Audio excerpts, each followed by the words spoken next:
एवं आज हम पढ़ेंगे 1.4 मृतजीवी। मृतजीवी पादप कैसे होते हैं। आपने बाजार में छत्रक यानी कि मशरूम बिकते हुए देखे होंगे। वर्षा के दिनों में सड़ी गली टूटी टहनियों अथवा छालों तनों की छाल पर या छाते के समान संरचनाओं के गुच्छे भी आपने देखे होंगे। देखें कि ये जीवन यापन हेतु किस प्रकार पोषक तत्वों की आवश्यकता होती है और उन्हें ये कहाँ से प्राप्त होते हैं। तो इन पादपों में जो क्लोरोफिल अनुपस्थित होता है, ये प्रकाश संश्लेषण द्वारा अपना भोजन नहीं कर सकते। मशरूम सफ़ेद कलर के होते हैं तो इनमें क्लोरोफिल की उपस्थिति नहीं होती, तो ये प्रकाश संश्लेषण तो करते नहीं हैं। तो ये भोजन कैसे करते होंगे।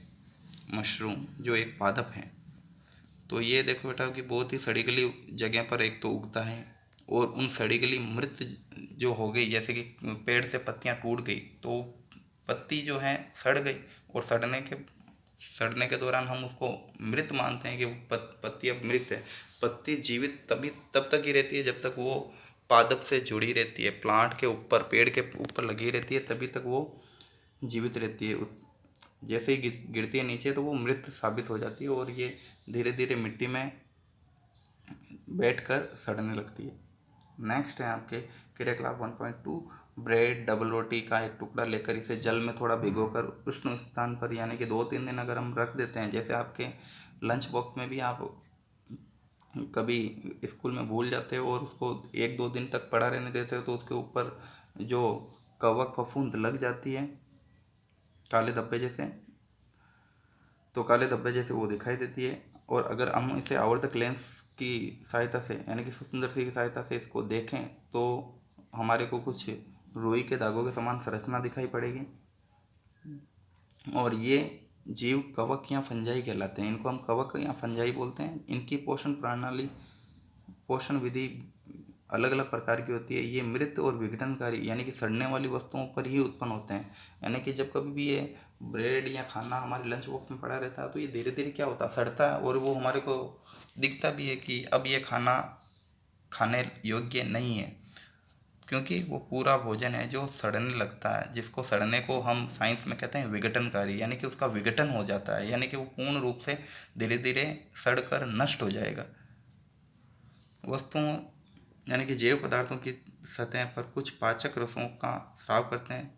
तो ये जो कवक होते हैं ये पाचक रस को स्राव करते हैं, जिससे वो वस्तु धीरे धीरे गलने लगती है और गलने के बाद उसी को ये अवशोषित कर लेते हैं, साधारण रूप में विलय के रूप में परिवर्तित कर देते हैं। तत्पश्चात ये विलय आप इस ब्रेड पर देख सकते हो कि इसको जूम करके यहाँ पर इस चित्र में आप देख रहे हो, ये तो आपके ब्रेड हैं। इस ब्रेड को जूम करके माइक्रोस्कोप से देखें तो आपको ये ऐसा दिखेगा।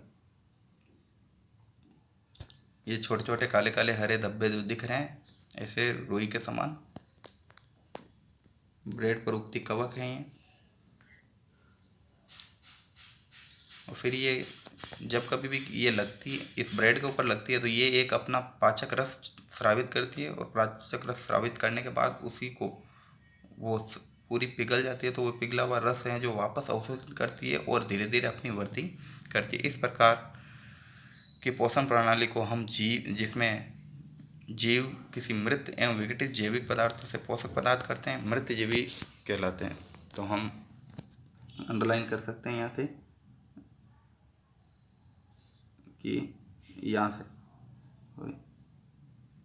जिसमें जीव किसी मृत एवं विघटित जैविक पदार्थों के पोषक तत्व प्राप्त करते हैं, मृतजीवी पोषण कहलाती है प्रणाली।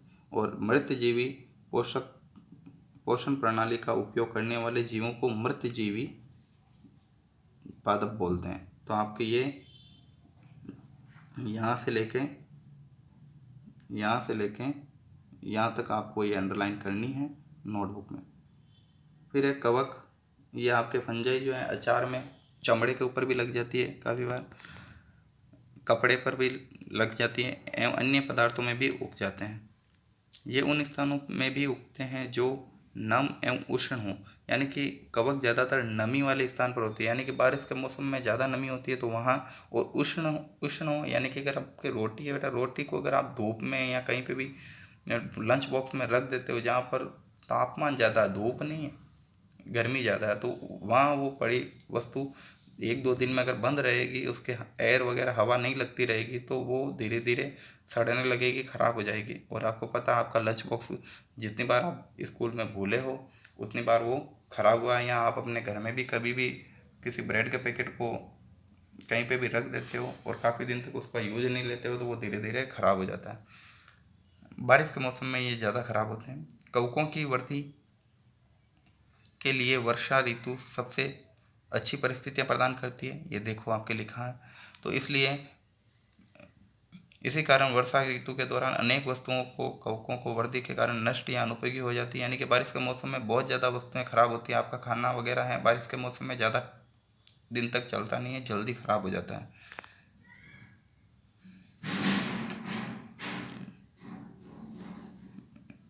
फिर है आपके सामान्यतः कवकों के बीजाणु वायु में उपस्थित होते हैं। जब वे किसी जैव पदार्थ या उत्पाद पर बैठते हैं तो नम एवं उष्ण हो तो वे अंकुरित होकर नए कवक को जन्म देते हैं। तो ये जो बीजाणु होते हैं कवकों के, वो बहुत ही छोटे होते हैं, इतने छोटे होते हैं कि वो आंखों से तो दिखाई नहीं देते हैं। हमारे को पता है, हम सूक्ष्म जीव के बारे में जानते हैं।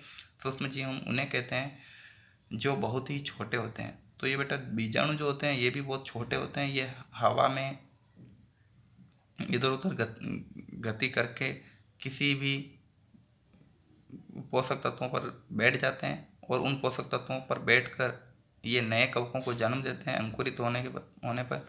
और फिर ये धीरे धीरे वृद्धि करने लगते हैं और वृद्धि कर कर उस ये पाचक रस छोड़ते हैं, जिससे वो वस्तु धीरे धीरे गलने लगती है। वो गलती है तो वही जो पिघला हुआ द्रव है उसको अवशोषित करके ये अपने शरीर की वृद्धि करते हैं, क्योंकि वो पिघला कर उसी से पोषक तत्व प्राप्त करते हैं। गेहूं की फसल भी कवकों द्वारा नष्ट हो जाती है। कुछ जीव एक दूसरे के साथ सहजीवी के रूप में भी रहते हैं और सहजीवी के साथ अपना आवास तथा पोषक तत्व एक दूसरे को साथ बांटते रहते हैं। यानी कि कुछ जीव बेटा ऐसे होते हैं जो एक कहता है कि भाई मैं आपको आवास दे रहा हूँ, यानी कि रहने के लिए स्थान दे रहा हूँ, तो एक रहने के लिए स्थान देता है तो दूसरा उसको पोषक तत्व दे देता है। यानी कि डिपेंड है। जैसे डॉक्टर, एक शिक्षक और भी बहुत सारे व्यक्ति होते हैं जो हम एक दूसरे पर निर्भर ही रहते हैं। यानी कि डॉक्टर अपना इलाज तो नहीं करेगा, वो दूसरों का करेगा, तो इलाज के रूप में उसको हम कुछ रुपए या कुछ सहायता प्रदान करेंगे। और इसी प्रकार जब कभी भी एक दूसरे की हम सहायता करते हैं तो उसको हम सहजीवी संबंध बोलते हैं। तो हर एक प्रत्येक जीवों में सहजीवी संबंध हैं। और उदाहरण के लिए कुछ कवक जो होते हैं वृक्षों की जड़ों में रहते हैं और वृक्ष कवक को पोषण प्रदान करते हैं, बदले में उन्हें जल एवं पोषक के अवशोषण में सहायता मिलती है। तो रहने का स्थान भी देते हैं जड़ों में और वो उनको बदले में जल और पोषक तत्व प्रदान करते हैं। वृक्ष के लिए हमें इस संबंध का विशेष महत्व है। लाइकेन, अब लाइकेन जो पादप है वो सहजीवी पादप है, क्योंकि लाइकेन में कुछ जीवों में दो भागीदार होते हैं। लाइकेन में बेटा एक शैवाल होता है और एक कवक होता है। नहीं, लाइकेन मुख्यतः दो पादप है लाइकेन में। एक हो गया आपके कवक और एक हो गया शैवाल। तो ये शैवाल और कवक क्या करते हैं, शैवाल में क्लोरोफिल उपस्थित होता है जबकि कवक में क्लोरोफिल उपस्थित नहीं है। अभी हमने पीछे पढ़ा था, कवक में क्लोरोफिल नहीं होता। कवक शैवाल को कवक हैं जो अब इसको रहने का स्थान, यानी कि कवक जो होगा वो आवास देगा, रहने की जगह देगा, पर शैवाल क्या करेगा, और जल एवं पोषक तत्व उपलब्ध करवा देता है। तो रहने का आवास दे दिया, पानी भी इसको पहुंचा दिया, पोषक तत्व भी पहुंचा दिया। अब शैवाल क्या करेगा, शैवाल प्रकाश संश्लेषण कर सकता है, क्योंकि शैवाल में क्या पाया जाता है, क्लोरोफिल। तो क्लोरोफिल के द्वारा प्रकाश संश्लेषण की क्रिया संपूर्ण होती है और खाद्य का निर्माण होता है। और वो जो भोजन बनता है खाद्य पदार्थ, उसको शैवाल और कवक दोनों ही बांट लेते हैं। नेक्स्ट हम कल पढ़ते हैं।